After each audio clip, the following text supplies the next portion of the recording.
আজ আমার বই দ্বিতীয় শ্রেণী 231 পৃষ্ঠার এই যে পাঠটি আমরা ছাত্রছাত্রীদের পাঠদান করেছি। তারপর ছাত্রছাত্রীদের বলেছি, এখানে লেখা আছে পার্থ ঘুম থেকে উঠে কটায়।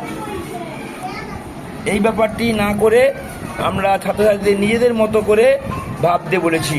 কিভাবে? এই যে লিখেছে অঞ্জলি ঘুমায় 10টায়, সেই অনুযায়ী ঘড়ির ছবি এঁকেছে।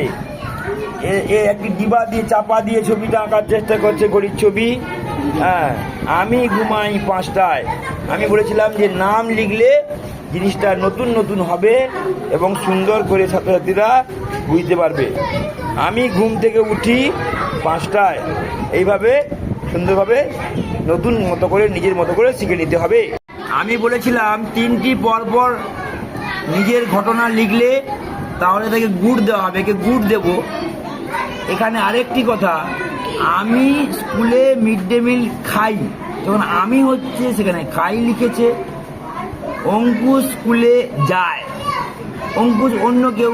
এই যায়, খায়, যাই, খাই, এই ধারণাটাও এখানে এদের স্পষ্ট হচ্ছে। নমস্কার, ধন্যবাদ।